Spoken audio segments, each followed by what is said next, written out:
Alrighty, welcome back, welcome back. Here we are.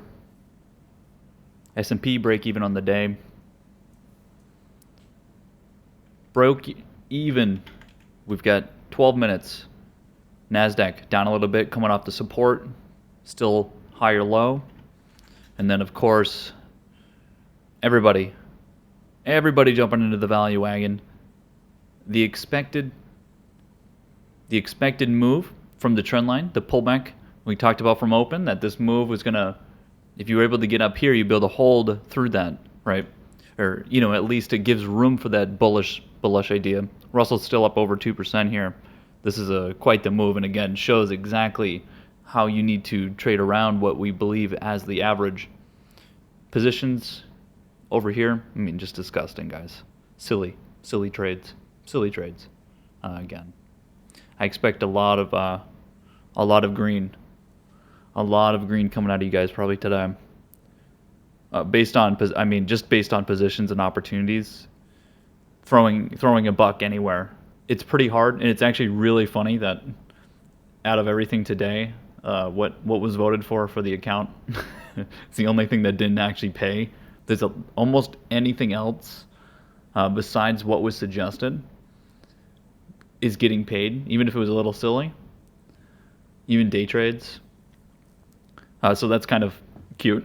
So thinking about where a lot of positions are, these moves are just, these are take it to the bank. Even like what we talked about earlier on KSS, these converging sectors and everything. Even if you missed the trade, you missed it from yesterday, you missed it from last week, from the beginning of this week, everything's converging to whatever the sector is. So you missed the retail trade. Look, we talked about, I think Brian brought up, he's like, what do you think about the KSS chart? Is it the same idea? And we talked about it. It pulled into the trend line. It's like, oh, well, yeah. It just bounced on the trend line, and yeah, that's it, right?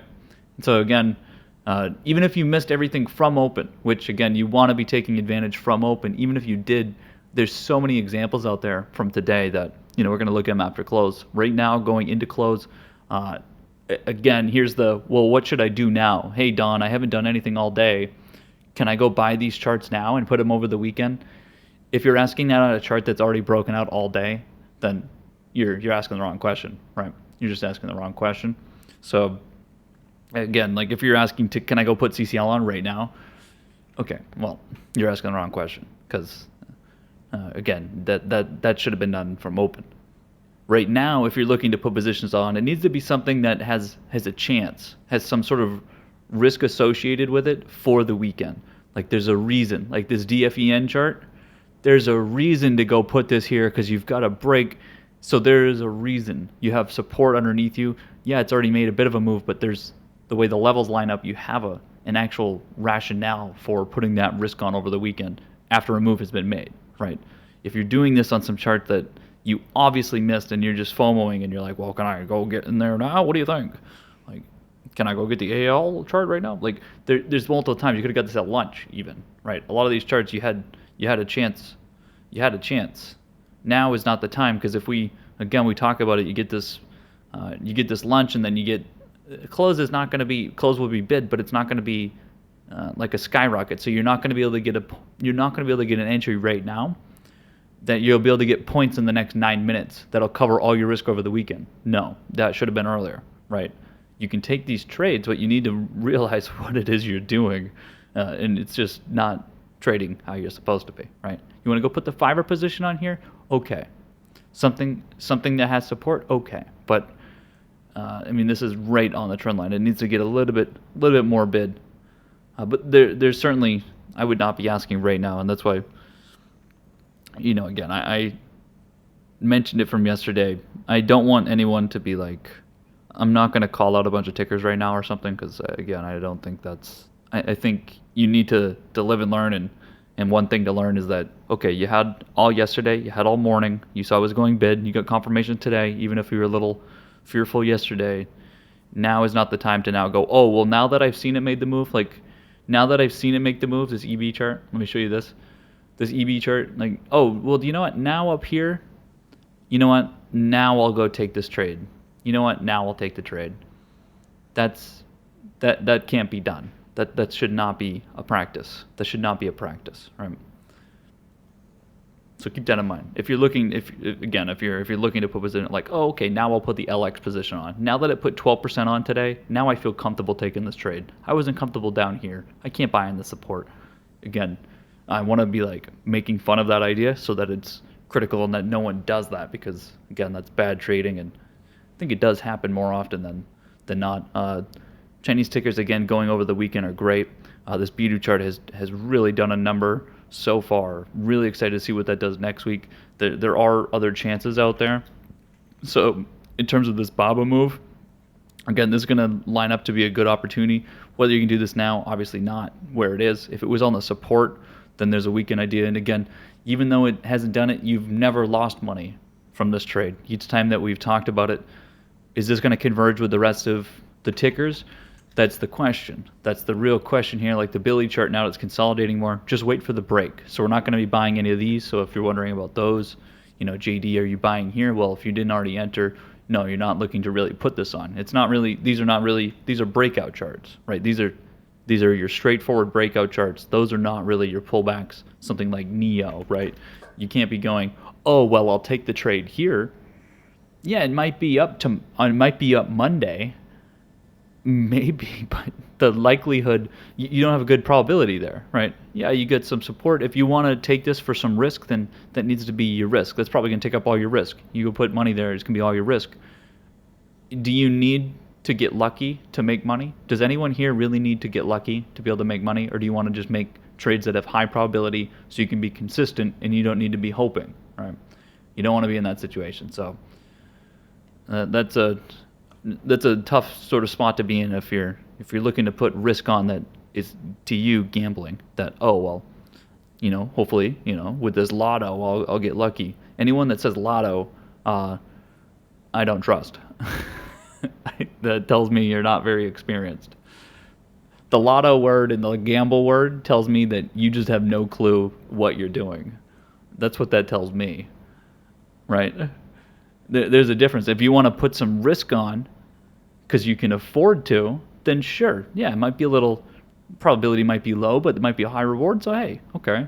But not as a consistent strategy. Like, oh, well, I missed the whole day. Let me put some shit on now because everyone else is buying. This move, the NMRK REITs again continuing. I'm trying to think of some other things that what we mentioned earlier that I know got picked up. Obviously, retail stores continuing is an important note because again, there's so many different stores that you can just be looking for the convergence idea that are certainly moving. Play is a part of that. Again, airlines, everything moving together. X has been jumping off the page again. This, of course, was a great. I mean, this is for the people who've been trading this chart so much, it's so easy to go buy this at open, right? With so much confidence. You put that order in before, and you get filled at a good price, and now you're up 5.5%. Great start going over the weekend on those. Upwork, possible. We talked about Yeti, right? Again, these are the kind of trades that, they're obvious in hindsight, but we talk about them every single day. Which ones that might be possible, right? Might be possible. So we got 4 minutes here. I'm going to switch it over to the market view. I was just looking through here on your guys' screen what we can have stand out. PRPL, Macy's, again, like this move, this is a good, again, you can't be doing this now. So again, no one should be putting any trades on right now. Guess what? You've had all fucking day. You've had all day in this 4 minutes, and now you're looking for a trade? Hey, Don, can you give me a trade? Where were you at 9:30? Wake up earlier, schmuck. All right? You know the drill. Let's take a look, because this looks like a lot of fun market action that we want to be taking a look at. Again, the SPY and NASDAQ are showing how valued value is still, right? Looking at those small caps. That Russell chart tells you everything, and again, with our list, it tells you everything you need to know. You're trading the average today, well, you're probably losing again, which again shows the last few days might have been rough for some people out there. Well, today, again, for the average is a little rough on the edges.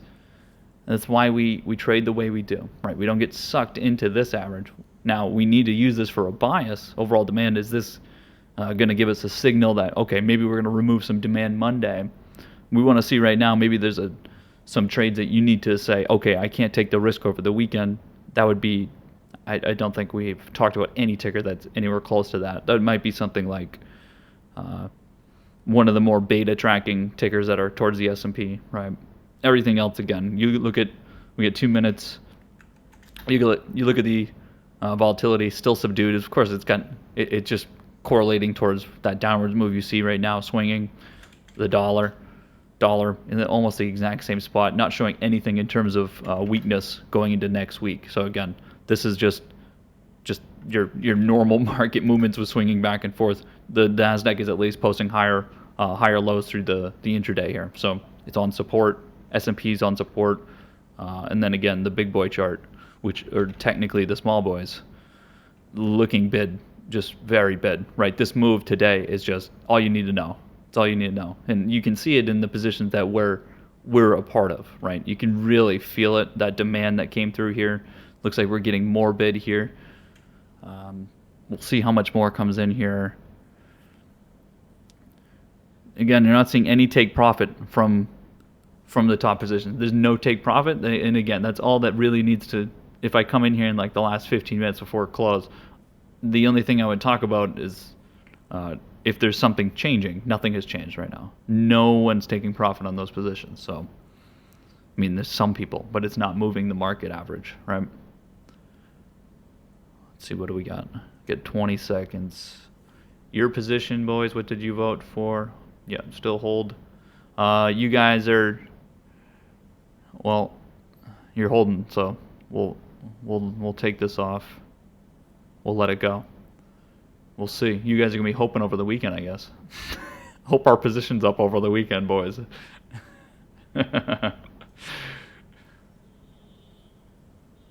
All right, that's it. That's it. Congratulations to those.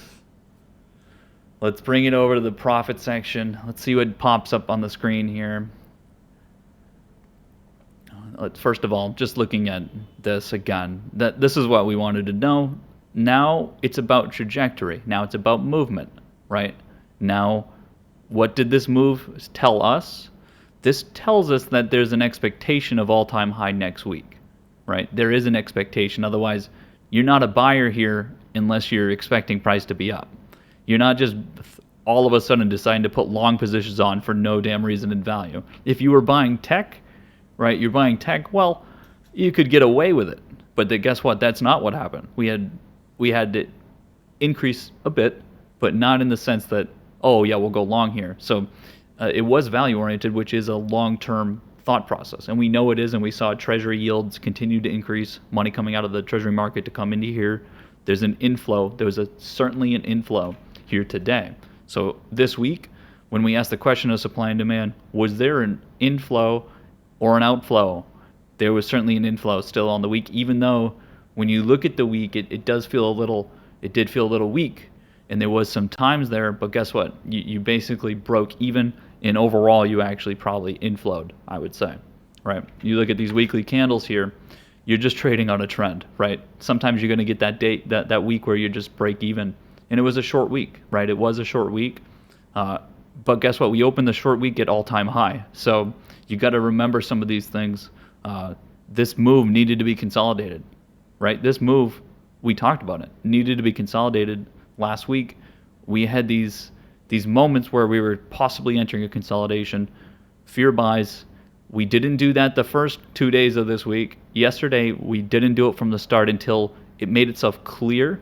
It made itself clear through the macro sense when we looked at the dollar pulling back, right? Breaking through this level once again. Again, more short-term more short-term, the bias changes, but it's how we move through the week, right? And we continue a plan of pushing forward, and then the other being volatility. As soon as we see that volatility is not going to continue and it doesn't even budge, especially on the derivative side, we understand immediately this never moved. It never broke the trend. It never broke the trend. And this was the biggest signal to me that, okay, I need to grow a little bit of a pair here in the sense of not being so worried about what I see. And again, it should never be like, oh no, market's going down, yay, it's going up. It should always be just you trade it both ways. But in the sense of long positions and what should be going on with the trend, I didn't want to doubt the trend, even though we saw some consolidating happening. So you just keep adding on to long positions, add, and you use this as that metric. The betting, the derivative, right? The trading that's going on the volatility side, no one bet on it. No one. No one had any expectation, which means if you're not loading here first for that downwards move and with the dollar, then it's not going to happen, which we saw, right? So those of you that yesterday were like, why are you guys buying down there? I'm down. My positions are down. Why are you guys buying down there? Well, then, of course, you saw it today, right? And then you guys went, oh, no. When this chart started to move and you get 2% here, and again, we're going to look through our positions right now. I'm going to look at the profit section. When I look through these positions and you see some of these, you should be a little pissed again. This week, you should be pissed. If you didn't make money overall, just learn from it. It doesn't mean like be a fucking sucker and feel bad for yourself and pity yourself. No, learn from it because, again, that's what we're all trying to do. We increase our baseline, and maybe you're going to be the one that calls out the position next time that makes us everyone here some money, right? So keep that in mind. Let's take a look. We got Wiz up 25%, minus 5% by end of day. Okay, that's a nice number, 25er. The quarter's good. Fibs is up 202%. The big boy of the week, it looks like, unless there's someone else. 202%. What is that? A $200 account, Fibs? You had a $100 account. You made another $200 or what? Let's take a look at what Fibs shorted volatility this week, I believe. He shorted volatility, and we know he's got a gold position.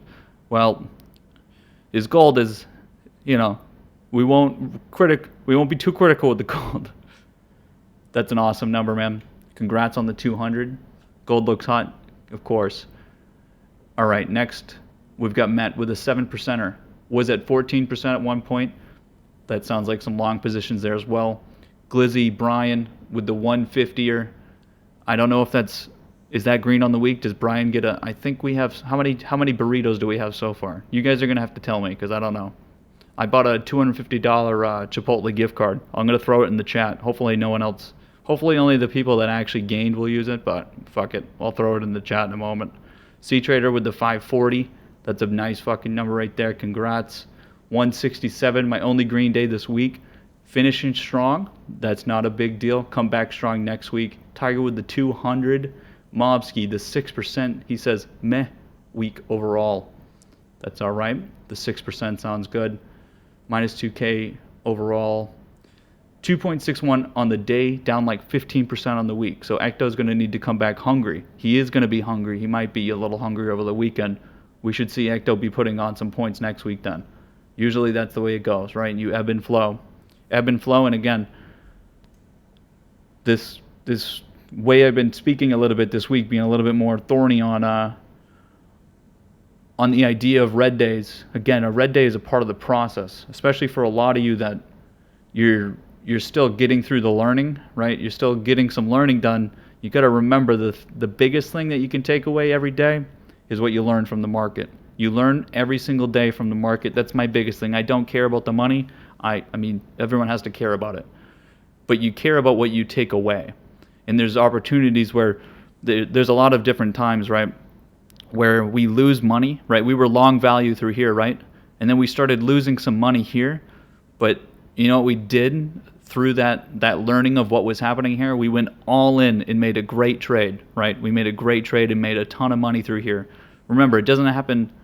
It just needs to happen once, right? Let's say you have a $25,000 account, and all year you don't make any money, and then the last day of the year, the opportunity has finally presented itself, and you put your money in the market and you make 100%, right? Usually now that happens over multiple different entries in months, right? But just to put into perspective, right? You're not gonna always be winning. I always talk about it. 30% of your trades will be those 100% winning trades. The other 70% are just whatever, right? Some losses, some break evens. 30% of the 100% trades. Those are not going to happen every day, right? Not going to happen every day. Let me see. Trading floor. Fib said cake long, vol.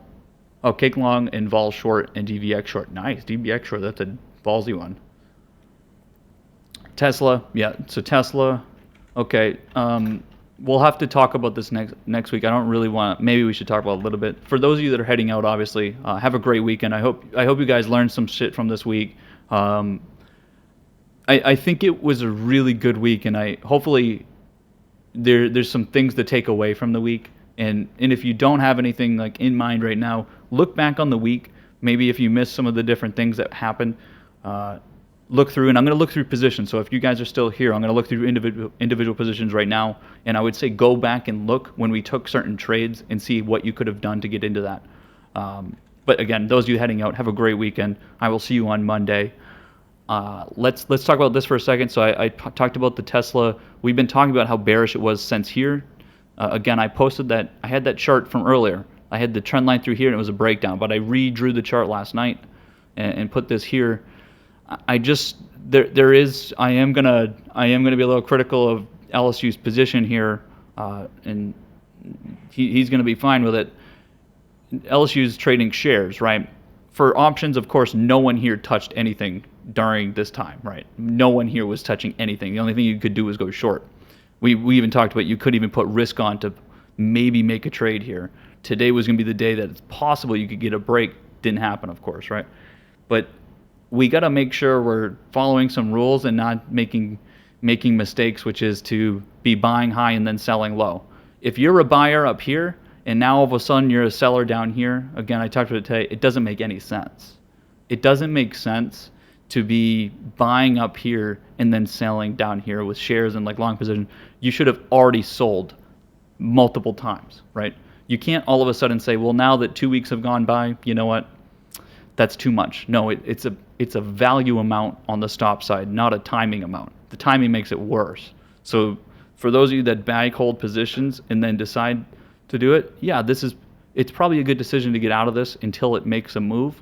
But I just want to show that if you know that there's a point at which you're going to sell anyways, then do it immediately, because you could use that money through all this time. And guess what? If that's 2 weeks that you have capital, and this is just in general, if there's like 2 weeks that you're just holding something and it does nothing, that's 2 weeks you just missed with that money that you could have put somewhere that might have actually made a difference, right?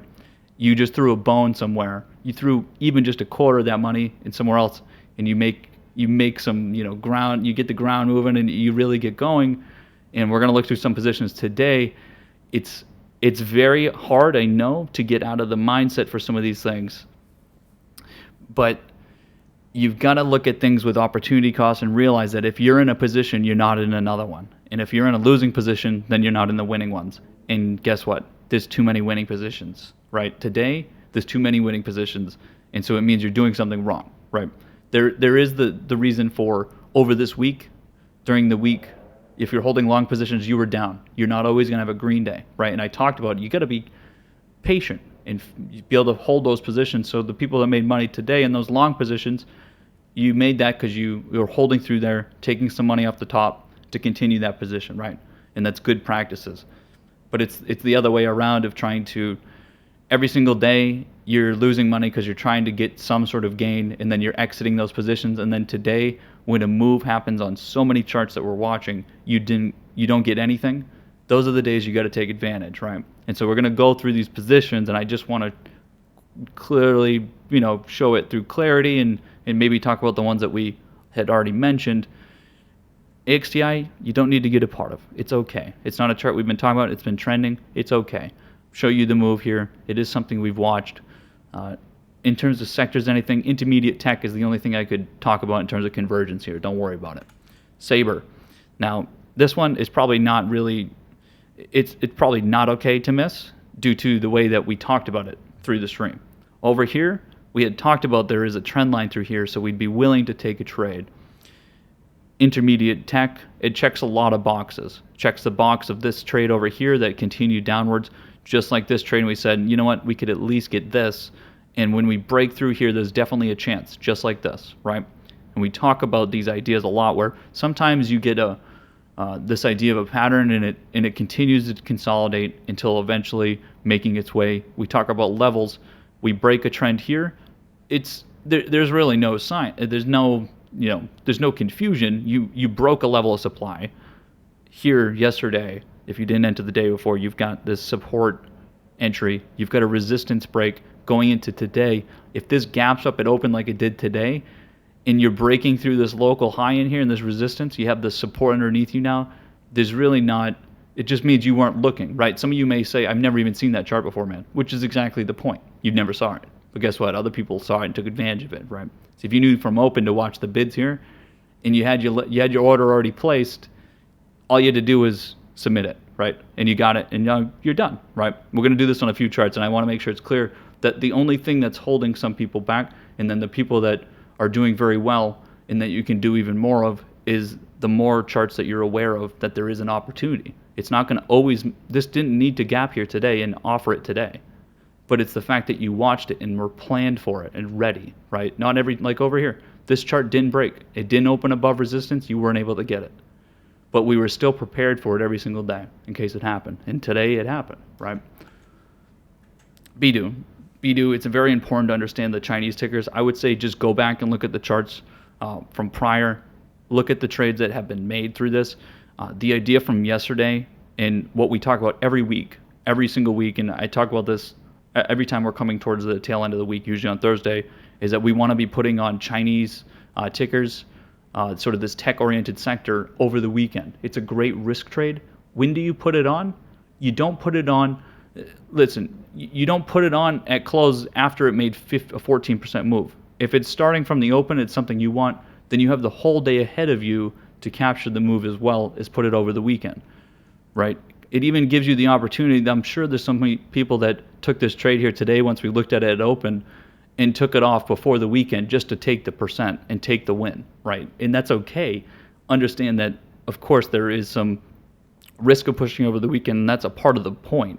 The point of pushing the risk is to really capture a much greater reward in terms of an exponential, right? Because if this continues on Monday, well, then every point you're gaining a significantly higher exponential compared to just this here, right? You're getting even more points up here, just not even on the underlying, but because of the volatility, right? You look at that volatility chart, and this is where your IV looked like this, right? And you bought contracts that were right over here, right? You bought them over here somewhere, right near the out of the money and right over here, right? And then guess what happens? Now your price, as it moves more in the money, is going up the IV line, right? And it's gaining more and more premium from that for the IV, and then also the underlying going up. So you're getting a double whammy there, like I like to call it, where you're getting the exponential from the IV increasing as it goes from at the money to in the money, and then on the underlying as well, right? And so that's what these kind of positions do, where you're putting risk on over the weekend, and that's for every single one. RDFN, we've been talking about REITs a lot. These kind of moves are difficult. I wouldn't, there isn't, it's not like, oh, you've got no excuse. REITs, of course, have been very, very good trades, and you never really know the convergence of when these are going to go other than when the break occurs. So these are not pullback charts, these are breakout charts. We always talk about on the value side, we're looking for those breakouts, right? For when it gets started, right? For when they get started, there are times when things like CCL, when that chart comes up, that are on the pullback side, right? LX from this week, of course, from coming off the really hot week from before, this pullback yesterday is a must do if you're watching the stream, because again, these pullbacks are really what you live for. It doesn't get any easier in terms of the rules that we set on ourselves, the parameters that we use to trade. Sometimes we do miss trades because of how we're trying to trade, right? You're not going to get everything, but this is, in terms of rules-based trading, it doesn't get any simpler. Pullback candle into support, opening on support. There really isn't anything else other than, okay, am I on support? It's a whole number, $12. It doesn't get much easier, right? And then pushing this, again, you just push this trade. You have all of this value below you now. You've got a lot to work with, right? You have a lot of room to work with. Let me keep going. Daily candles. These charts, They don't need to be mentioned. They got points on today, but again, I do like to mention when the charts are not exactly ones you could enter. You're not entering that plug chart. Sorry, that's just not happening. You're not going to catch me buying this damn candle over here. That's just not going to happen. Whether it's a bullish candle or not, you're not going to see me buying that. If you made money because you bought this yesterday, congratulations, right? I'm not going to be sad I didn't make money there when what's happening is that you actually have a lot of risk in your trade. And I don't like to be in a position that has too much risk, right? If the risk's not worth it, it's not worth it, even if you do get paid. That's like, I could make a lot of really bad analogies, so I'm not going to, but there is some analogies of you do get a reward, but she might be crazy, right? You gotta be careful. ALB, HFC, these kind of charts that continue breakouts. VAR is going to be really interesting next week. BIOS, right? We talked about some of these moves. These are massive candles, by the way. These volatile trades, these are your short-term trades that you can take if you're in long positions, right? And so we talk about that a lot. The Veru chart we talked about yesterday coming into the support here. These kind of trades are difficult, right? These are difficult, but they're setting up new entries, right? They're setting up new entries, so you have to be aware of them, that this trend line's here. Come Monday, if your trend line breaks, you can re-enter it just like we took the trade over here, right? We take this trade. These are trades that you don't put much into the position, but they cover a lot of the losses you take from holding long positions, right? And it doesn't, because a lot of times you feel like you need to revenge trade against your long position, which is unfortunately just a symptom, right? It's a symptom of trying to push something over a long time. You feel like you have to do something. Those volatile trades are ones that you can take advantage of, right? NMRK, we talked about REITs. Again, this kind of move, it's okay to miss these. It's just being aware of when the chart is moving. You have to study a little bit more. Sometimes it's not worth the time to look for these charts. That's okay. But mentioning again, REITs have been doing this a lot. So if you're just missing it because you're not seeing it, that's the only reason, right? It doesn't have anything else to do. Otherwise, these are very simple trades. There's almost nothing to these REITs trades because they're so marginal. Like, it's not a crazy exponential where your options are jumping back and forth. All these charts, you look at it open, okay, there's more bids, it's boring. There's more bids, okay, I'll get in, and it keeps moving, it never stops moving, and then eventually it stops, and it'll start to trend back down, and you go, okay, it's very boring. KSS was interesting from today, talked about earlier, the break here, somewhere in here, Brian mentioned, he's like KSS, he says, and we were talking about converging tickers on a sector, right? So retail stores have been very hot, and then KSS starts to move from open. Let me show you on the 5 minutes. It's very clear, right? It's very clear, and it keeps going, and this is where, I've missed all of the retail stores. You've missed every single retail store move. You haven't been able to get any of them. You missed this one on every single chart, and then it gives you an opportunity. All you have to do is have your eyes open, right? I wasn't even looking at this one. I would not have made this trade if it wasn't mentioned, right? And so there's times when you have eyes, everyone here has eyes that some of us don't have, because if you're looking at 1,000 different tickers, sometimes you're going to have ones that you miss, but it's also a part of the sector that you're hot on, right? It's the same trade, just a different ticker, right? Just a different ticker name, that's all. It's a different name. It's the same trade though, and it's just getting demand from somewhere else. So as I'm taking profit on other retail stores, then I say, I can continue that trade by just putting into a different ticker that's taking the demand.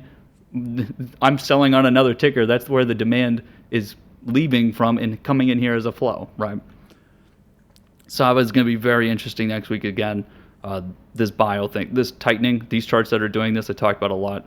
These charts are going to explode, I would say, based on what we know about what's happening. If the market is going to go all-time high, all of these charts that look like this, and again, we have a lot of them, are just going to make significant moves. Again, trend charts, the sort of, I would say, charts that have never broken their trend continue to look good. Again, we've talked about Viacom, Discovery this week. There's so many charts. I'm not going to go over too many of them. SPR is a move that I think is very important as well, so I'm going to mention this. Coming out of, first of all, this trade is very much like the X trade. For those of you that remember the beginning to the X chart, they're basically the same idea. We take this trade, go long. This is when we were going long on everything, right? Presidential elections over. The 4th, we went long on everything, November. we went long on everything, and then we had consolidations occur, and we started to get a little bit more active, right? But what we were watching for is when these charts would start to break out of their consolidation from that move and start to move. Well, over here is when we started watching SPR again, right? We got this break. A lot of people took this trade. There was different ways to take the trade. We have different understandings with the trend line, right? That we had support underneath us, and then understood that this resistance that's been in here, all we had to do was break it, right? Every day we would test it, test it, test it. Today, it finally broke. I think JJR probably was the one that was trying to alert this every day. And then finally it made the move, right? Finally it made the move. Not a good candle to look at. Finally makes the move, and again, it's clear. And all you have to do is understand that it's something that could happen at any time, so you just have to be mindful of it and be aware, right? It's hard because, yeah, you're going to miss these, and sometimes you look at it one day and then you go, oh, it's not doing it, and then the next day it finally does it, right? That's going to happen, but it's trying to cut down that, right? You're just trying to cut it down. Let's see. Is there any charts that want to be talked about? I'm going to talk about the travel trade a little bit because, again, this was like the most important. If you have a thing that we should talk about, let me know. I'm not going to go through any more of the list. Travel this week. CCL being really the biggest winner. Again, a trade that could be looked at as a bit of a joke to some people, and that's fine, and that is fine. And I think that it's very important to note the way that we traded this chart is that I hollered and hollered for so long that we were getting ready to go into value, and we took trades like down here on CCL. We took some trades that to a lot of people is just bad understanding. Which is okay. Like, it's okay, and I understand it, and I think it's more of a market and average standpoint. On November 4th, after the election, we bought fucking everything, right? We bought everything on this value idea. Now, we caught a break on this gap, and I think that's where a lot of this started, right? In terms of shitting on these charts a little bit, which makes sense. Because, again, who's traveling? But it's like we say, not everyone uses the motto of fundamentals don't matter, it's all technical, right? It has nothing to do with whether people are going to actually get on a fucking cruise ship or not. We're not thinking about it as Carnival, it's CCL to us. We call it death boat. So this gap happened from those entries we had. Obviously, we cashed out almost every single one of these because we did get lucky on the move. We expected a move, but not all at once. So these are your 1,000% gains that you're just never going to get. You're just never going to get them. We re-enter over here, right? All of us got in on the CCL over here. There's a video, there's a live clip of it and everything, right? We trade that up. Again, everything entered a consolidation over here. Everything entered a consolidation over here. We took off positions, and we're actively trading other breakouts, right? Travel was not the place to be during all this time. If you remember now over here, though, this is where we started to go big on airlines. We started to go big on airlines, and this is also where the convergence idea really started to pick up, that the way flows were working in the market was on a sector-wide flow, not just on an individual ticker basis. Everything. Now, it's one thing to say, well, don't sectors always trade together? Yes, but not in this market. In this market, there has been so many what we think of as outliers, right? There's been plenty of outliers that you'll have a chart that's up 10% and then the same sector is down 5%. So that's not a good example. So over here, we started to get hot on it. I did not take any of this in here, right? I was still understanding the consolidation, bearish. We planned on it, but we needed to break out. I kept saying the breakout war, no pullbacks, breakout only. So over here we did it, and then finally here on last Friday, and this is a trade for this week, even though we bought it on Friday, because you could have got it on Monday. You take this, you have to understand, you take this trade because of not only understanding of the market being a bit wrong in terms of its average. Let me just show you the average here. Last Friday, this is last Friday, we were consolidating. We understand that we're just going to keep trending up, right? There's an understanding that we're trending up, and then also a rotational basis, because here's what the value chart looked like. This over here, understanding that, okay, there's actually a chance here. There's actually a chance here that the market average the market average is not a good representation of what's actually happening on these charts, which again, you don't trade this trade by itself. We took this trade because of all of these charts here. Let me show you. We only took that trade because of all of these charts. The AAL move on the pullback, right? This pullback into this 42%, which is still one of the most ridiculous things that we've been a part of. This move is a pullback, and it's making a move that causes the whole market to converge. Excuse me, I'm dying. The save move. We only took CCL because of this chart as well. And again, I'm talking about because convergence. We only made CCL trade because of the save chart that we were trading. We transitioned this here and then bought over the weekend. We bought here on Friday. This trade, and again, this travel trade, I'm not just talking about the death boat trade. These trades together are one trade, and it's a trade that if you didn't make, it should hurt a little. It should hurt a little, and you should do the math. You should look at the contracts because you want to make this the next time, and you got to burn it into your brain and into your eyes when you see it that you can't doubt what you see. And that's why I said when I first charted these over here and we got that move right after, I knew as soon as that happened, right? We posted this chart. This is January 12th. And then the next, it just happened that same time that every single one of these charts made a big move. I knew right then and there that, okay, it's time. We're going. Yeah, it took a little bit longer on some of the charts to then consolidate that large move. But it just, everything added up that this whole sector was going to converge and make a move, and we did it with retail stores. All of it started to really come together, and it's important to understand that when you have an idea and you think you've got an idea, that's only half of it. It's the other half where you need to start to confirm it and see that the plan is actually, being fulfilled. A lot of times that you'll have an idea and then something else happens and you just go, oh, well, that's okay, right? I like the stock. That's okay. Whatever, it's okay. And it's not, because if you're not getting exactly what you thought, then it's something else, right? Someone else is thinking something different and trading it for a different reason. This is a good example of a chart that, okay, we got it, and then everyone else started thinking a different reason, but we never, because we got confirmation, we understood that other people are wrong. A lot of the times, the market's going to trade on people not actually knowing. It's indecision. Why were people just dicking around selling it back and forth here if they're willing to buy it up here? Because they don't know. They just don't know. And sometimes you need to stop listening to all the noise and just listen to yourself, which is why I've talked so much about the echo chamber idea of people bouncing back and forth bad ideas, right? All you're doing is just looking for someone else that agrees with you. And you just keep bouncing back and forth the bad idea. The market, guess what the market does? Half the time the trading that's going on is just bouncing back and forth bad ideas. The market starts selling, everyone starts selling. Everyone starts buying, everyone starts buying. And then in the in-between, the consolidations, all the consolidations are uncertainty half the time. And I talked about it a little bit this week. Half the time, consolidations are just uncertainty. It has nothing to do with anything else. That's why you can look at price and see, we talk about breakouts and then consolidations and then breakouts. There's a reason it happens, and it's just all it is it's not about what the real value of a company is, which is why it's not fundamental. The trading that's going on is just because of fucking people, right? It's just people like you and me making bad decisions. We do stupid shit. We don't know half the time. Sometimes we choose to do things because of emotions and everything else.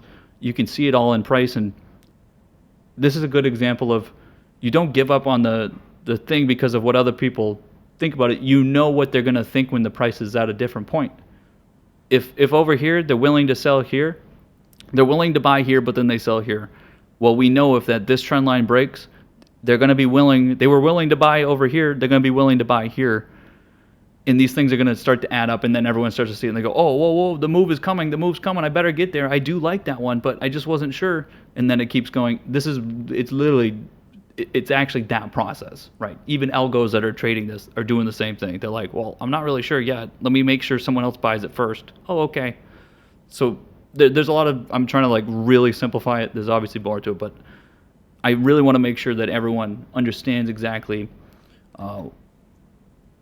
why you're taking these trades when we take them, and why there's people in here that have made a lot of fucking money this week. So that's why I said we need to celebrate hard work and everything, because the only reason you take some of these trades, whether you're here or not, is because you're actively looking for it and you're preparing, right? It's not like I can post the chart and then you go make the money. No, if you wanted to make this, you had to wait a month and for it to finally happen and be prepared for it, right? There's going to be times when that happens. It's not going to all happen at once, right? You just have to be there and be ready for it. There was another trade it's like the DFEN chart here. Like I talked about it, that listen guys, if this breaks here, it's going to be a big move, and then it didn't happen, right? And then it's like, well, I'll forget about it. I'll just forget about it. Whatever, it didn't happen. And a lot of that is what the whole market does. The whole market forgets. They're so short-term memory based, and then the move starts to happen. Guess what? There's not an absolute guarantee that this is going to absolutely explode like I said it is. It's down 100%. There is no absolute. But it's over 50%. It's definitely over 50%. It's definitely over 50%. And guess what? You got it today. Are people willing to buy? They're willing to buy here, but they were the same situation, right? They instead sold here and then they bought back up here. They sold here and bought here. This kind of thing is what you look for. And this is where all it is a timing issue. It's just a timing error. It's just a timing error. You just lost some time. You didn't lose actual direction. And so that's where when you look at the market, and the point I'm making is you look at this. If you ask 100 different traders and investors, where's the market going to be in 1 month? They're all, maybe 5 of them won't, because the perma bears in the group, they're all going to say up. Okay, well, if we're all buyers, which way's the fucking price going to go, right? And it's the same thing every week. There's times when that's not the case, right? There are times, and we know when everyone else is not a buyer because they tell us. They can't help but tell us. They can't help but tell us. They really can't. They lie to us all day, and then they tell us, right, immediately. It's immediate. And then guess what? We buy up here as soon as they're done, right? So we buy when the VIX is high, sell when it's low, right? That's the reality. What I want to say is that there's some very obvious things out there, and I want you guys to look back on the week, right? I want you to look back on the week. Why didn't I get the MP trade? Why did I miss this when the other people in the chat are buying it? How did I miss this trade? The LX one's a good one. Go back on the LX one and look at it and replay it. The X trade. How did you miss the X trade, right? On Friday, last Friday, everyone in the chat said they're buying it, right? And then on Monday, you could have still bought it on support. And guess what? It went up 12%. It was a 100% trade no matter what you bought. You could have bought it in the monies and you would have had a 100% trade, and follow your rules. You got a transition here. I want you guys to look back and say, okay, what did I do wrong? If I didn't get this, was I trading something else? And was it stupid? Is my trade stupid? Am I afraid to even post the trade into the chat because it's a dumb trade and I know it, right? Those are the ones that you keep it to yourself and then come back next week with some gains for some trades that you made that are you executed properly, right? This is the trade that we took again today. Yeah, the pullback happened. Does this have anything, is this pullback changing anything here in supply and demand at all? At all, right? Now, it's not an absolute that it's going to be up here, right? But did our equation change in terms of probability or anything like that? No, it's a timing change. And so we understand that the time changed and that we're going to transition at resistance. And there's a reason why we have simple rules of buy support and sell resistance, right? It protects your downside, maximize the upside as most you can. Yeah, sometimes you're gonna take profit here and it's just gonna explode. Guess what? You can always buy. If you sell something, you can always rebuy it, right? Now, in terms of other trades, there's a lot of other trades here. I would say that a lot of you are likely in some trades that maybe didn't put significant points on, but you've got some understanding that there's going to be some points next week. So again, it's still similar to the rest of the week where the market was a little break even today. And so some of you are in long positions that, let's say you had the Macy's position, right? And you're like at break even right now or something, or you only made like 20% today on just this one position. You're taking that trade because of a understanding that next week it's probably going to go. So again, I'm not talking to those of you that are in a different understanding, a risk understanding for your portfolio that you don't want to put as much risk on. You actually have a different plan to make all the points next week because you don't need to make them every day, right? As long as you have a nice realized gain next week from any losses you took this week, then that was a part of the plan, right? When it's not a part of the plan, well, then it sucks, right? Because there's some chaos going on in the portfolio. This kind of trade is a position that I know that I have that I'm okay with some of the losses that I've taken from the different times that I've tried to go get this, right? I'm breaking a few rules by saying not waiting for the breakout, but understanding there's some preemptiveness there, right? And sometimes it's going to happen. You just need to understand when and where you can do that, right? You can't be just breaking rules all the time. Intermediary travel as well. This trend that's been continuing from the last couple weeks. TCOM, this move, again, this is from a couple weeks ago, but this trade to continue to push it, understand that, oh, I lost 1%, 1.5% here. Should I sell my position? Right? These kind of questions that you ask yourself, should I be pushing the position or not? Like, oh, should I sell my Expedia position here? I don't know. These kind of things, that confidence and just continue to push position, of course, is something to continue to look at. This is a situation where this is a good point to make. The market can be red, but your positions are green. Don't allow the market and the other people in the market to shake you on your positions. If you're gaining, like you're in this Expedia position here, the market's going down in your view and from what you can see, and then your positions are increasing, you can't let that stop you. And again, that's something that everyone overcomes at different times. I think most people here, I don't really even mention it, but certainly it will happen that the market will be pulling back a bit, and then your positions are taking off, and you might have a little bit of worry in terms of what you should do, right? You never, only if the market is signaling that there's going to be a removal of demand and then it could affect your underlying position, will you actually make a change, right? For next week, I'm gonna wrap it up here. For next week, what we're looking at is an EV pull, like an EV sort of reversal here. The consolidation's ending. It seems like there's a lot of tightening happening. It's very much like those other charts I showed you where you've got that large spike and then tightening. These charts are going through consolidations right now, right? We know they're going through consolidations. We're going to wait for them to break out. But if it's Monday morning, we need to be prepared for it. I'd be going and looking at these positions. This could be down here. There's a lot of different things going on with the supply and demand on EVs. Solar, right? Solar's been all over the goddamn place, right? These bearish charts, we need to keep them in mind. Don't forget about them. Don't forget about them, right? Tech, don't forget about it. Don't forget about some of these things. My Apple position, am I going to be sweating over the weekend?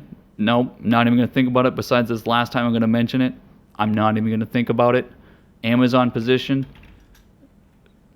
am I thinking about it? Nope, I'm not thinking about it. Took my profit, I'm out of there. See ya. Monday morning, if it opens on support, am I going to be a buyer?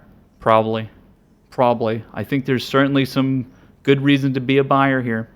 Why did this make a move here? Anybody know the G word? The gamma word?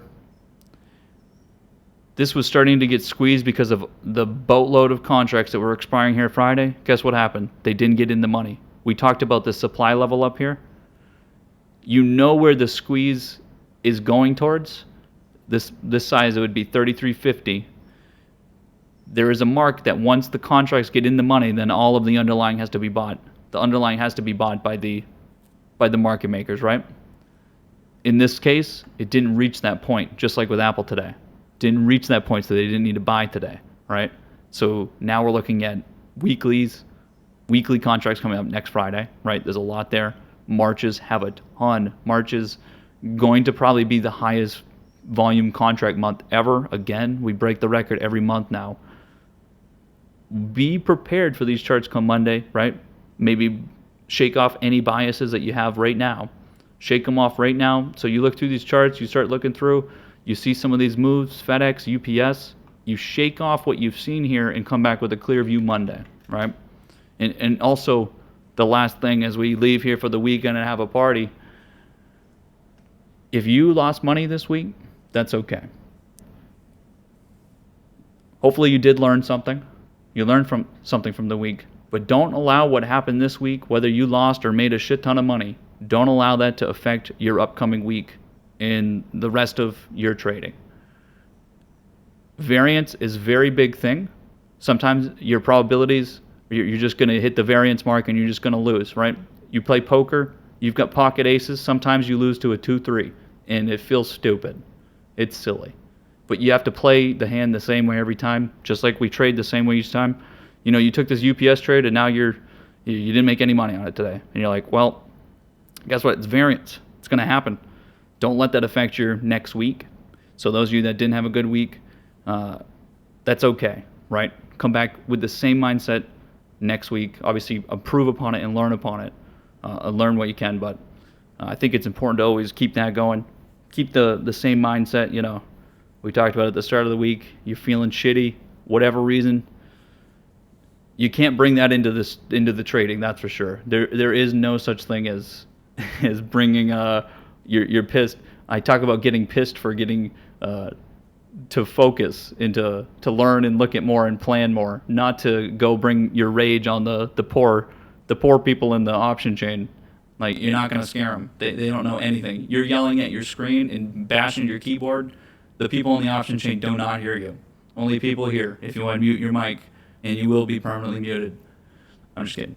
But awesome week, guys. I will be here, so if you guys have questions, let me know. I am going to make a video for this weekend about a little bit more of automated trading, just in terms of, I posted in the chat, it's just going to be about putting in orders the night before, have it pending, or the morning before and having it there and ready.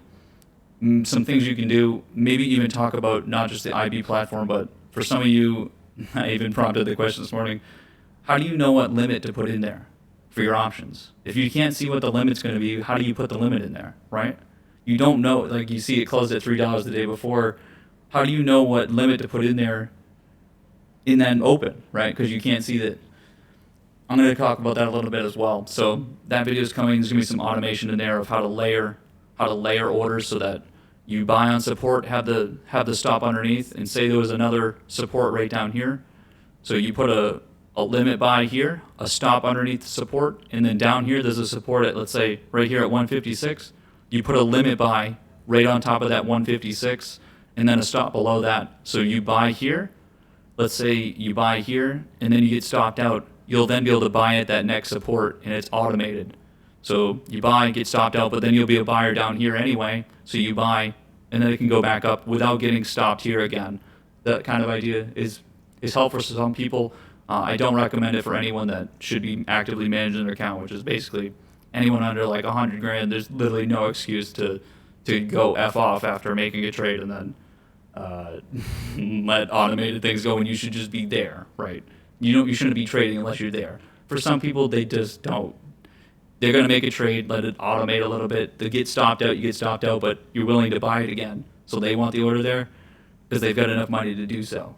For some of you, you're making trades that are actually a significant part of your portfolio, and it's maybe not money you can lose. So you got to be a little bit more on the spot and be a little bit more patient, right?